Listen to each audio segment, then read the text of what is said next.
I'm James Lynch. I'm the executive director of the Arts Center Highland Park. And this is a series called Talking With, where we find people who are doing interesting stuff related to the arts all around our area and extended. And today we're going to talk to Melissa Carter, who has Cameo Vintage Collections. It's a store. And the reason we're talking to her is the way she talks about the way she handles clothing as a curator. So Melissa, I'm going to turn it over to you to introduce yourself, but let's start with a thing that, you grew up in Highland Park, where we are. So Yeah, tell us a little about Highland Park and your journey and how you came back to your store. sure. Yes, so I was born and raised in Highland Park. I was Mhm. born in Highland Park Hospital and I matriculated through District 112. I graduated from Highland Park and I decided that I wanted to go to a historically Black college. So I made my way to Atlanta. I went to Atlanta because I wanted to see what it was like not to be an anomaly, but just to kind of be around people who look like me. And although I just had an amazing experience, what I really found attractive was driving to New York by myself with just my car and clothing.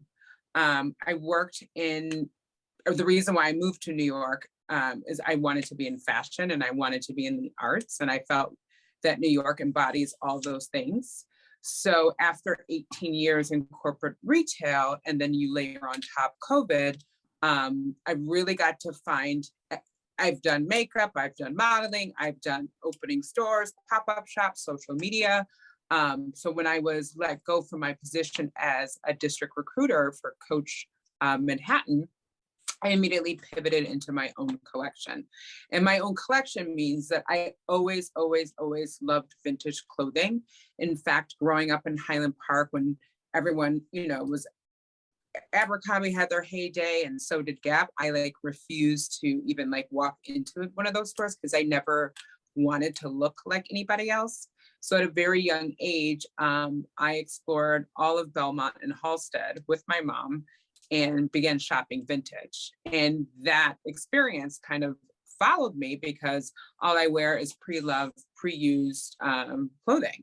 So I never thought in my wildest dreams that my COVID pivot would be to immerse myself in my passion, which is collecting and curating vintage collections.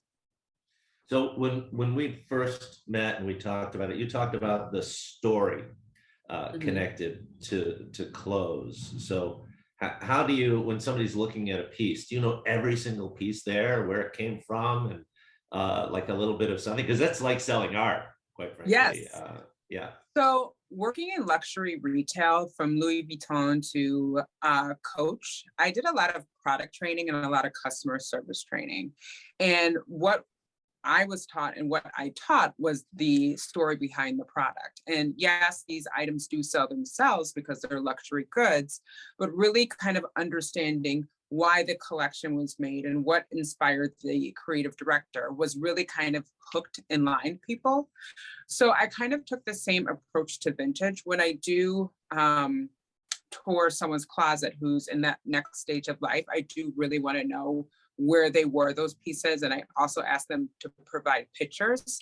I think it's super important, especially in sustainability, that we are recycling someone's energy and as well as their spirit if they're no longer with us. And I think it's great that someone can not only get that fabulous piece, but they really do know who wore it, why they wore it, and why it was special to them. And I think that is truly what's missing from sustainable fashion. Everyone can, thrifting, I think, you know, is great, but thrifting is so anonymous. You see a jacket, it's great. You don't know what happened in that jacket. For what I Right. do is collecting and curating. I try to find every detail of why they wore it and what it made them feel like, so I can pass their story along. So we just had an artist, Cleveland Dean. As a matter of fact, today's the day we're taking down the exhibit to have Um, another one. And I held a VIP event for Cleveland here.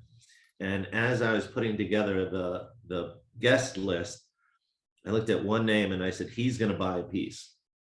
I know he's going to buy one of Cleveland's pieces, which aren't cheap, by the way. And he did. that night. So when you get a piece in, do you have like certain clients that you call and say, this is, I've got something you might like, or come by or take a look? Do you keep long lasting relations with your clients that way? Absolutely. I think, in my business, I think clienteling is what's most important. I think, we can no longer are in the climate where we can wait for transactional retail. I think COVID has taught us best that client relationships and our connection to the neighborhood is extremely important. So when I do get in some fabulous pieces, I do have a client list or a roster of people who I call, or I'll put it on my Instagram and tag them so that they can see it. Because sometimes, again, if they don't answer the email or that text message, I think digital relationships are super, super important. And I do this not only for the clients that live in the North Shore, but my clients that live in DC, New York, Philly, LA. So what I really do is I'm a sustainable stylist, which means I find pieces, I keep my clients in mind when I source. I like that you keep using, and you're talking about sustainability, and it goes everywhere. We've been having this conversation about appliances. Like my car, I gave it to my son, and it needed some repairs, and I said, let's fix it up, and keep it, because it's still got miles left on it. Exactly. Otherwise it's a waste. And we have an event every October. It's called our Recycled Art Sale, and all during the year, people give us pieces of art. Either they're downsizing, or somebody passed away, or they want to make room for new art and they want to try something different.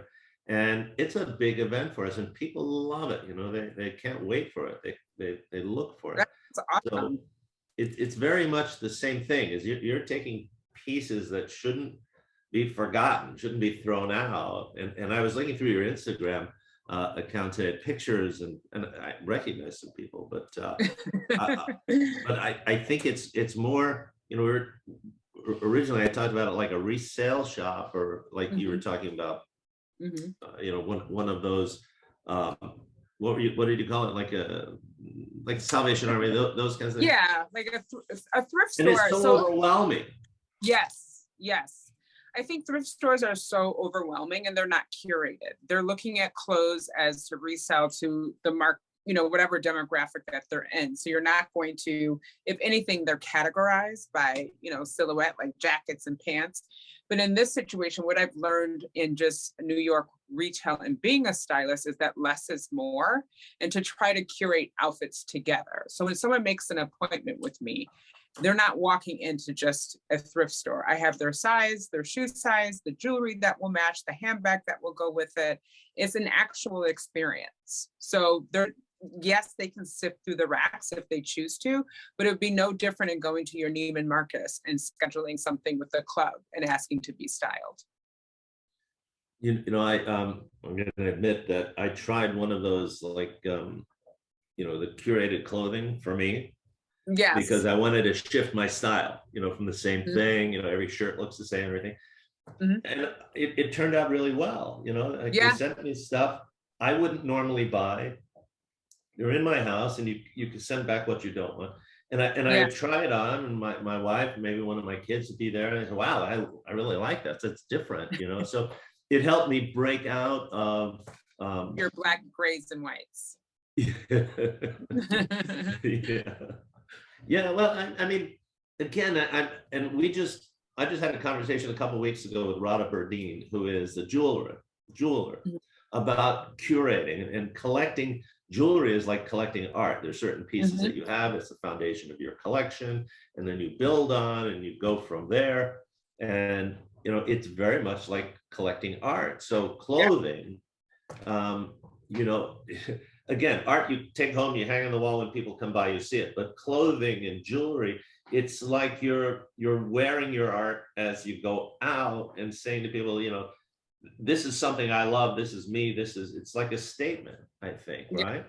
No, I completely agree. I think I can just speak for myself. I dress how I feel, so I don't really necessarily have a style per se. I think, more and more we see, as the world changes, people are kind of expressing themselves through wearable art. And the one thing about fashion And I think with art too, I think, everyone can afford art, yes, because there's some artists that are not so expensive. But with fashion, I think you can always change a garment to look like something else and reimagine it. And I think that's the difference between art and fashion, is that you can either cut off a sleeve or do this or do that and kind of reimagine the whole look. So I completely agree with you. I think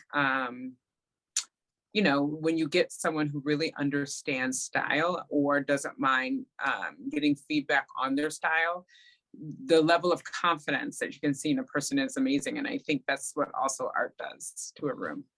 I'm hooked on some makeover shows, and one I watch is Queer Eye, and now they've got Queer Eye Germany, and they just were we're working on an 18-year-old, and her style was, she said, I only like vintage, I like vintage. So their clothing advisor took her to a vintage store, and it was great, because I think thrift store, like what you were saying, and overwhelm, and every now and then you find something good, and it always smells like, whatever, it smells like mothballs yes, or whatever.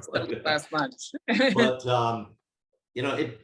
and we've got a resale store here in Highland Park that's been here for a long time. And my daughter, who's 19-year-old, loves vintage. She's away at college, but as soon as she comes home, we're coming into your store because I want her to have that experience. Yeah. And I think it'll open up something for her in what she wants to do and because she's great at it. And she even takes my son along and says, oh, you look great in this, you look great in that. But now you were a model, so dressing, you're used to wearing things, dressing, the height of fashion, right? And you worked in New York, and coaches, it's a big deal, be working a coach in New York. So do you think, first of all, people should trust you, right? I mean, you've got the experience and. Yeah, I think so. But what's the difference in working in a high pressure thing like that and working in your own store? How are you feeling about it? When did you open, by the way? So I've been open for about 7 months. I think the biggest difference working in a high pressure store, all the energy goes to the brand, and that brand is not me. And yes, I feel some sort of connection to Coach or the myriad of brands that I work for, but it's still, you're using your creativity and pouring it into a brand that you have really that your heart's not really in, I guess. Right. So working for myself, I commit the same amount of hours that I did at Coach. I'm up at 5 and, I'm usually leaving at 10, or I've actually scaled back and created boundaries. But I think, working for yourself is like, you can be as innovative as you want to be. You have to really learn how to advocate for your brand and your business. And you have to think of it every day, like, how am I going to push and get new clients in, or what am I going to do that's innovative today? When you work for brand, everything is like a little bit more structured, and you have to really kind of create that structure and balance yourself in your own brand. But I wouldn't change the world, So I promised to keep it at 15 minutes, and we're at 12 minutes, but I saw something on your Instagram that I thought was hysterical. You worked with one woman who had 7 closets and 400 pairs of shoes. Yes. So that is not uncommon in the North Shore. This woman, who was absolutely lovely, this is actually one of her jackets. Her name is Phyllis Shue. Yeah, she's 94, and she had this incredible house in the park that was still designed and decorated from like the 40s, 50s. So it was green velvet walls, yellow shaggy carpet. She called it her house, her Palace of Versailles. And with that, she had a twin sister who passed last year, but she grew up during the Great Depression, and she had to, her and her sister had to share 3 dresses and 2 shoes. When Phyllis got old enough, went to college, and married wealthy, she didn't have an off switch. So she had things from the 1940s to 2022 in her home, and it would filled up so many closets. when she invited me in, she really had stories behind each piece. Her husband was in Hollywood and she was a teacher, and she used to shop, like out of control. And they did a lot of hosting in their houses. And what was so incredible is that she remembered everything at 94, that she remembered how she felt.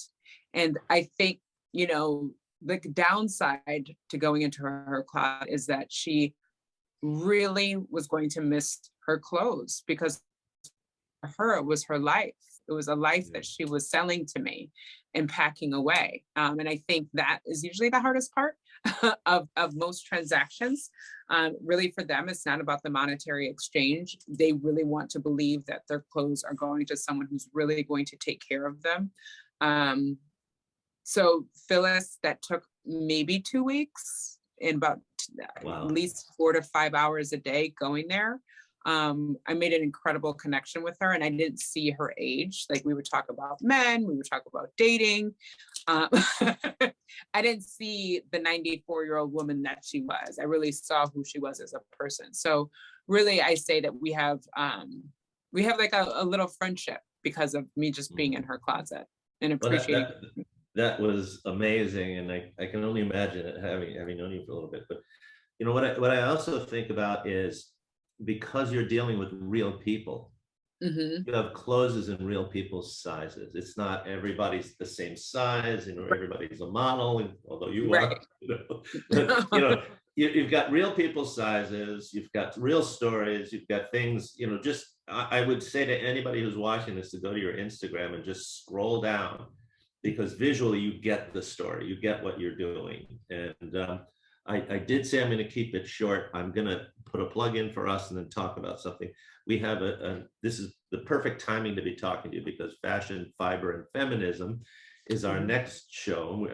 I was just at Art Expo last weekend, and a lot of fiber art. You know, it's a big trend. There was a reader article said, you know, we are cutting edge by doing this, and we want to have something, some overlap, and have you here and do some sort of event, or maybe host like a workshop or something where people can meet you and you talk about what you're doing.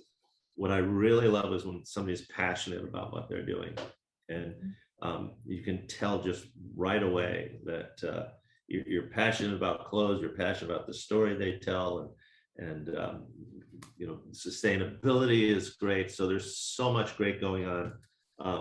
I'm going to sign off, and I'm going to put your address and everything. Anything last you want to say about your store, about yourself, or?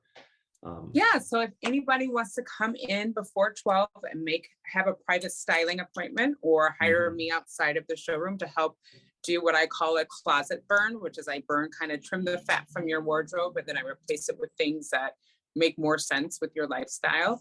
It's something new that I'm pivoting to, but I've done a lot of closets on the North Shore as well as in New York. So that is another side coming soon. Wow.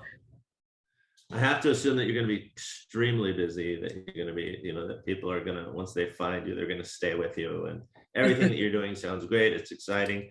I want to keep working on ways that we can keep you involved with the Art Center and do more with you in the future. So yes, please. Thank you so much. I'm going to stop the recording, but don't go. Okay. I want to say a couple of things to you. But Melissa, just one more time, say your address of your store in Winnetka, please. Sure. I'm at 874 Green Bay Road. So I'm at the crosshair of Tower and Green Bay in Winnetka, Illinois.